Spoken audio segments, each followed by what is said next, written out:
U ime Otca i Sina i Svetoga Duha.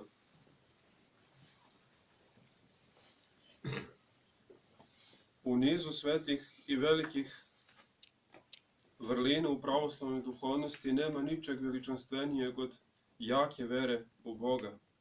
Da je to tako pokazuje nam sva propoved Bogočoveka Hrista. U svom obraćanju narodu koji ga je pratio, koji se sticao da vidi njegov presvetli bogočovečanski lik, da se nasladi njegovim božanskim rečima, Gospod Isus Hristos je uvek isticao veličinu i veličanstvenost vere u njega i vere u čitavu svetu Trojicu Otca, Sina i Svetoga Duha. Današnje sveto evanđelje nam to takođe potvrđuje. U današnjem svetom evanđelju čuli smo kako je nesrećni otac doveo svog bolesnog sina. Čuo je za Hrista, iscelitelja i čudotvorca, velikog proroka, koji idući zemljom propovedajući svoju božansku nauku, pokazivao veliku silu koja je svojstvena njemu kao Bogu, Bogočoveku, silu kojom je isceljivao svaki neduh, svaku bolest i nemoć među ljudima. Čuvši sve to, ovaj nesrećni i tužni otac krenuo je u potragu za tim božanskim učiteljem i isceliteljem kako bi našao pomoć svome sinu. Sinu koji je bio demonizovan i posednut, koga je demon od detinjstva mučio i kada bi bivao pun mesec, posebno bi tada imao te demonske napade.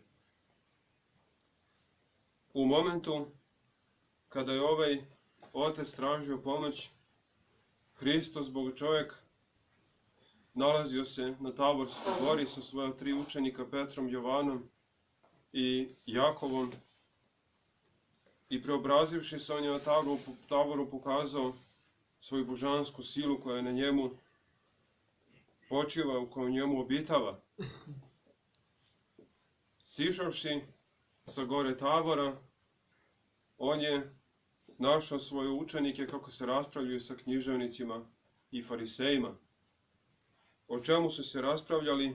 O tome kako je ovaj otac priveo svog sina na iseljenje, a njegovi učenici, apostoli, ostali apostoli osim Petra, Jakova i Jovana koji su ga čekali, nisu mogli da ga iscele i da mu pomognu. Zbog toga su razjareni književnici i fariseji i onako ljuti na Hrista, njegove učenike, posebno počeli da se sa učenicima njegovim svađaju, raspravljaju, da ih napadaju, zato što nisu mogli da iscele ovog nesrećnog mladića. I tada je Hristos uputio prekor svima prisutnima, i svojim učenicima, i književnicima, i rekao je: o rode neverni i pokvareni, dokle ću vas trpeti. On je saznao da je stvar u tome što je ovaj otac doveo svog sina, da ga učenici iscele, oni nisu mogli da ga iscele. Ovaj otac, koji za razliku od one krvotočive žene, koja je samo dotakla skut haljine Hristu, za razliku od onog kapetana, koji je Hristu rekao: reci samo reč i ozdravit će sluga moj, ovaj jadni otac nije imao takvu veliku veru. Njegova vera je bila sasvim slaba, skoro ništavna, dakle, bio je maloveran. I on se obratio Hristu rečima: ako šta možeš, pomozi. Tako da je ovaj prekor Hristos uputio svima njima. Nije hteo lično da prekori ovog malovernog čoveka. Njemu je blago i krotko rekao: ako možeš verovati, sve je moguće onome koji veruje. Tvoj sin će biti isceljen. I tada je Hristos na očigled svih iscelio ovog mladića. Svi su bili zbunjeni i u nedoumici zašto njegovi učenici, koji su takođe činili mnoga isceljenja i čuda, ovog mladića nisu mogli isceliti. Upravo zbog ovoga što je sam Hristos rekao, zbog maloverja. Maloverja kako ovog oca nesrećnog mladića, tako i apostola, koji još uvijek nisu primili onu pedesetničku blagodat Duha Svetoga, nisu u potpunosti duhovno izgradili i sazreli, kao što će kasnije to sa njima biti. Hristos, Bogočovjek, prekoreva kratko i jasno, prekoreva rod neverni i pokvareni. Maloverje je povezano sa pokvarenošću. Vera je potvrda stvari nevidljivih. Nevidljivih, kao kaže apostol Pavle, nevidljivih telesnom oku, ali vidljivih duhovnom oku, oku našeg srca. Međutim, kad je to duhovno oko isprljano pokvarenošću, gresima i tako potamnjelo grehovnošću, ono ne može da sagleda te stvari vere koje su u telesnom oku nevidljive, i tada u čoveku jenjava vera. Takav čovjek postaje maloveran, neveran i postaje potpuni bezbožnik i ateista. Zato je tajna vere, vrlina vere, duboko povezana sa načinom na koji čovjek živi. Ukoliko živimo valjujući se u gresima, služeći strastima, mi se time udaljavamo od Boga, pomračujemo se duhovno, postajemo duhovno slepi i bivamo nesposobni da sagledamo nevidljivoga Boga. Tada manjkava vera u nama, postajemo maloverni, malodušni. Postajemo toliko slabi da nas i najmanje životno iskušenje, koje naiđe brzo slomi i gurne u bezdan očajanja, depresije i tugomore. Ovim kratkim prekorom koji je Gospod uputio svima prisutnima, on je pokazao zbog čega ljudi upadaju u maloverje i na koji način to maloverje treba izbeći. Po rečima svetog vladike Nikolaja, maloverje je posljedica družbe sa đavolima. A kako se mi to sa đavolima družimo? Služeći im putem greha. Greh je njihovo oruđe. I onda kad činimo greh, mi služimo ne Bogu, nego đavolu. Put ka toj družbi jeste upravo taj grehovni način života, a krajnji ishod takve družbe i takvog nesrećnog puta je potpuno maloverje, duhovna pomračenost, nesposobnost da vidimo Boga, nesposobnost da budemo svesni da je božanska sila, da je sam Bog to vrhunsko dobro jače od svega zlog u ovome svetu. Eto, time nam je Gospod pokazao na koji način da izbjegnemo maloverje. A ako smo i upali u maloverje, na koji način da izađemo iz maloverja? Time što ćemo se truditi da na samom delu izbjegavamo greh. Kako u Svetom pismu u Psaltiru sveti prorok David kaže: kloni se od zla i čini dobro. Nije dovoljno samo ukloniti se od zla, potrebno je činiti dobro. Jer u našem životu nema praznog hoda, u našoj duši nema vakuma. U srcu ljudskom, koje je tron, sedi ili Gospod Bog ili đavo. Zavisi od načina na koji čovjek živi i smjera ka kome čovjek usmerava svoje srce. Sveti Maksim Ispovednik kaže: čovjek je kao odapeta strela, neprestano je u pokretu. Samo je pitanje da li se kreće naviše ka nebu ili naniže ka zemlji i ka paklu. Zato i u našem životu, u vremenu koje nam Gospod daruje u ovom životu, svim danima, u svakom času, nema praznog hoda.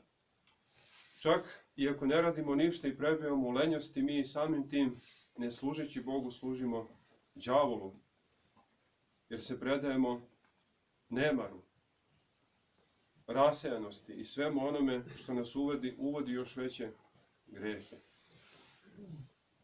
O tome na koji način izbjegavati grehe i voditi duhovnu borbu sa njima, među svetim ocima posebno je potrebno i precizno ostavi uputstva i pouke jedan veliki ugodnik Božji kome ova 4. nedelja časnog posta posebno posvećena.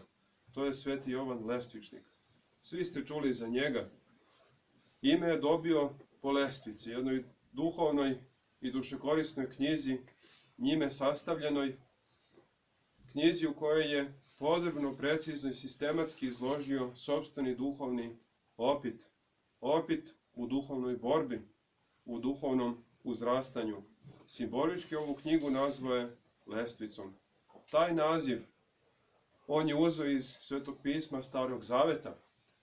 Sjetimo se jednog divnog snoviđenja koje je sveti patrijarh Jakov, jedan od trojice velikih patrijaraha naroda Božjeg, imao. On je u snu usnio jednu lestvicu koja se sa zemlje podizala do samog neba i lestvicu na kojoj su anđeli silazili i uzlazili. Taj san i ta lestvica simbolički predstavljala je i predstavlja presvetu Bogorodicu, koja je poslužila kao duhovna lestvica kojom je Bogočovjek Hristos išao sa neba na zemlju i duhovna lestvica čijim molitvama i mi uzlazimo sa zemlje na nebo. U lestvici svetog Jovana Lestvičnika ima 30 stepenika. Svaki stepenik simbolički označava jednu svetu vrlinu. Kao što je svaki greh međusobno povezan, jedan greh vuče za sobom mnoštvo drugih grehova, tako su i svete vrline i dobra dela međusobno povezana. Jedno dobro delo za sobom vuče i ostala.